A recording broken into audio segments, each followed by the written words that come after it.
You're watching Council Wrap Up. I'm Susan Kennedy. We're here with the top news of the Montgomery County Council for the month of May. Up first, the council unanimously passed the capital and operating budget for fiscal year 20 and amendments to the capital improvements program. The council unanimously approved the $5.8 billion budget and $4.4 billion capital budget after weeks of deliberations and work sessions. The operating budget provides investments in the community to meet the needs of this dynamic county. Even though we all wish we could do everything all at once, you begin to learn the discipline of understanding how to be strategic and how to build capacity or leverage capacity. For my new colleagues, obviously this is the first time that they're coming in. Well, this budget has been a whirlwind. It's definitely been a learning experience. Council President Navarro, thank you for your leadership. For engaging us, especially the new members of the council. It's been a pleasure to work with you, to learn from you. And therefore, they might be a bit more eager to address many of these things at full scale. Before joining this body, I did not need reading glasses.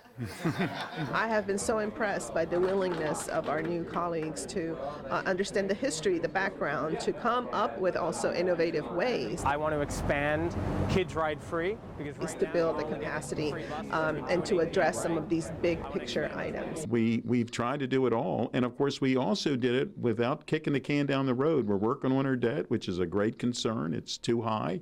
We're working on economic development, which we need to get back on track. So we're trying to do it all, and I think, though this is far from a perfect budget, it's a budget that when you looked at it from the beginning to where it is right now, it's much better than, in my mind, than it was in the very beginning. The operating budget fully funds schools and supports Montgomery College. I'd like to say thank you for your continued support for Montgomery College. And Councilmember Craig Rice chairs the council's education committee.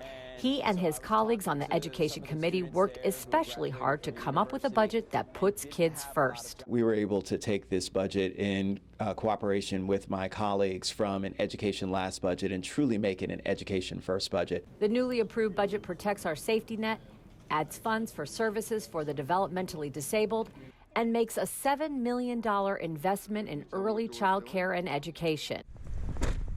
In the area of public safety, Montgomery County Police saw a 5.4% increase in their budget and added funding for 2 new school resource officers.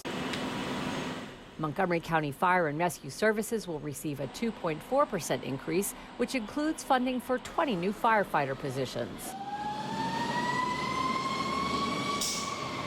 And as the council continues its work to develop a racial equity policy, Council President Navarro says this budget reflects the values of the community and is fair and equitable for all. The budget will go into effect on July 1st. Also this month in early May, a landmark day for council members as County Executive Mark Elrich signed 3 newly approved bills into law. It was a landmark day for council members as County Executive Mark Elrich signed 3 newly approved bills into law. Up first, the Law Enforcement Transparency and Trust Act, sponsored by Councilmember Will Juwando. The legislation seeks to improve the public's trust in law enforcement and eliminate the possibility of conflict of interest in police-involved death investigations. For the first, we need to find a partner, either a federal, state, or local law enforcement partner that can investigate for us, and we would investigate their police-involved deaths. But equally as important, even if we're not able to find a partner, this bill would require that the investigative report, even from our police, that report be made public, which is important. Next on the docket, Councilmember Evan Glass's pay equity bill, which also received the full vote of the council.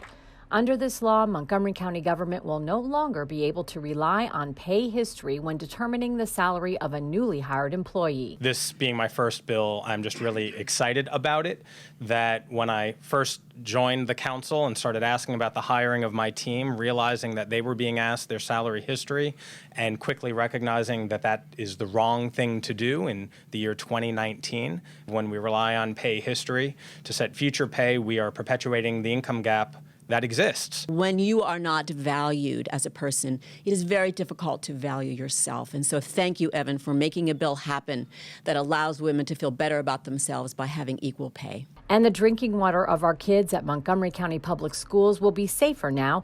thanks to a measure introduced by Councilmember Tom Hucker and unanimously approved by the council that will put tighter restrictions on lead levels. This is the first standard for Montgomery County, separate from the state standard, and we needed this law in place to affect MCPS, but the same children that use the fountains in our schools, like my son Sam here, also drink the water in our rec centers and in our libraries and our parks. A lot of work, and I've been working on environmental health issues for many years, but to have him here and to see it, I think it's going to sink in what it really does for him in a much more authentic way. So I'm pretty excited he's here on a good day.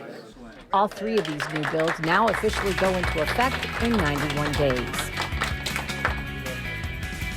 In an effort to prevent pedestrian collisions, a new safety tool has been put in place in the Aspen Hill area to keep residents safe. Pedestrians crossing Aspen Hill Road in Silver Spring can now do so with confidence. The newest high-intensity activated crosswalk beacon on Aspen Hill Road between Georgia and Connecticut Avenues is now up and running. The Hawk beacon is activated by a pedestrian, which triggers a warning flashing yellow light. The beacon then displays a solid red light to stop drivers, which allows the pedestrian to cross safely. The full Hawk signals are important because they have the red light. It's not enough to have a flashing light. Drivers have shown us repeatedly that they'll go right through a flashing light. It's just a warning. And so the red signal actually means stop. And if what we intend is for people to stop when they're in a crosswalk, then you need something that says stop, not something that says this is a warning. The Montgomery County Department of Transportation installed the beacon in response to community concerns about the safety of pedestrians who cross Aspen Hill Road between two busy shopping centers.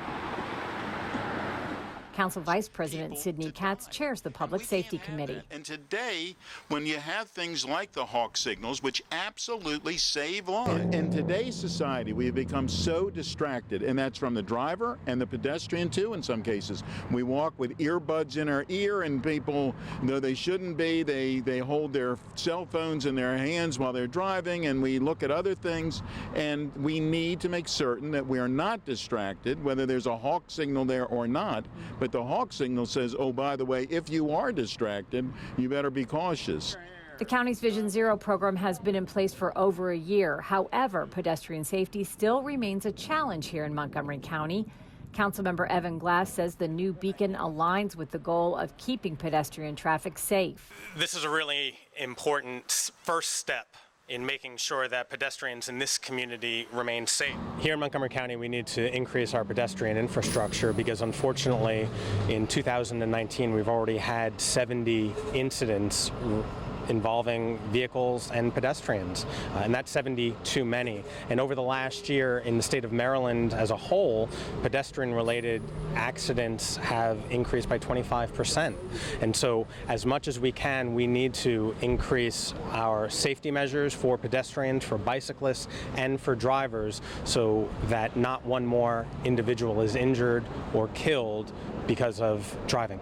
The next Hawk beacon is in the design phase. It will be installed in Chevy Chase at Willard Avenue and the Hills Plaza. Council Vice President Sidney Katz held a community conversation at the Nancy Dasik Community Center where police representatives were on hand to listen to residents' concerns. More than 100 residents turned out for the community conversation organized by Council Vice President Sidney Katz. This North Potomac community has seen an increase in crime in recent months, and local leaders and police representatives took time to listen and consider those concerns. We decided the best way to have a discussion is to have a discussion. So we invited the police to be here so that they can hear directly, that the neighbors can hear directly from the police can hear directly from the neighbors, and then we'll have, we'll know exactly what's going on, and they'll know the statistics and everything else associated with it. We're very happy to be here talking to you and hearing what you have to say. And as I always say, we can't do our job unless we know how you expect us to police. We as a department do our job based on community input. And so whether it's reporting crime trends or dealing with information, most of the information we get comes from interaction with the public. So we can't do our job without knowing what the public expects, and we also can't do our job without the very, very valuable information we get from these meetings. And also it's a chance for us to give out information as well as to how you make it less likely to be victimized. If you see any suspicious vehicles, Don't wait for someone to come knocking on your door. Call and say there's a vehicle that's suspicious in the neighborhood. It's been parked here. I haven't seen it before. The meeting reflected the county's vision for community policing, where police and the community work closely together in creative ways to solve the problems of crime and fear of crime. We also do it in schools. There's community policing. We have school resource officers, so a young person can meet a police officer not when there's a time of turmoil, but when there's not a time of turmoil. And that's tonight. We're going to have a police officer or more police officers actually talk directly to people and say, we hear you. We want to know exactly what you've heard, and then we can figure out what's the next best step. Lieutenant Davidov talked to the group about recent crime trends in the community. We believe they're actually watching certain neighborhoods and waiting for people to leave. Response time is about 8.5 minutes. And how they staff and respond to calls. We have 1.2 officers per 1,000 people. Delegate Aruna Miller represents the community. She says mutual trust between the police and the residents is essential for effective policing. I think the fact that, Councilman Katz's office is here and, Lieutenant Davidoff is here, that alone speaks in volumes that they care, that the issues that matter to our community are important to them. And I think it's about building this trust with law enforcement as well as legislators. So the community knows that the government is here, for the people, by the people, and that's what it's all about. Councilmember Katz says he plans on talking with police to discuss the issues raised at the meeting, and he will return for a similar forum in the fall. And finally, a new effort is underway here in Montgomery County to honor those athletes who have achieved great success. Katie Ledecky of the USA reigns supreme. Katie Ledecky, Stephon Diggs, and Sean Springs are just a few of the big-name athletes who got their start right here in Montgomery County. And to recognize those athletes and the thousands of others here who have made contributions to the sports world, the creation of a Montgomery County Sports Hall of Fame has been officially launched. We have a wonderful tradition in Montgomery County of supporting and honoring and recognizing achievement in all areas. The kickoff took place at the Shirley Povich Field, home of the Bethesda Big Train baseball team. Councilmember Gabe Albornoz initiated the idea for the Hall of Fame while he was the director of the county's Department of Recreation. This is a truly exciting day for Montgomery County, and I am thrilled and honored to be here with all of you. And so this is a way not just of celebrating really remarkable athleticism, but also hopefully as a vehicle to bring our sports community together here in Montgomery County so that we can advocate for better fields, so that we can advocate for greater access to sports in communities that may be economically disadvantaged and can't afford to play. Montgomery County local Sean Springs came to the launch to offer his support.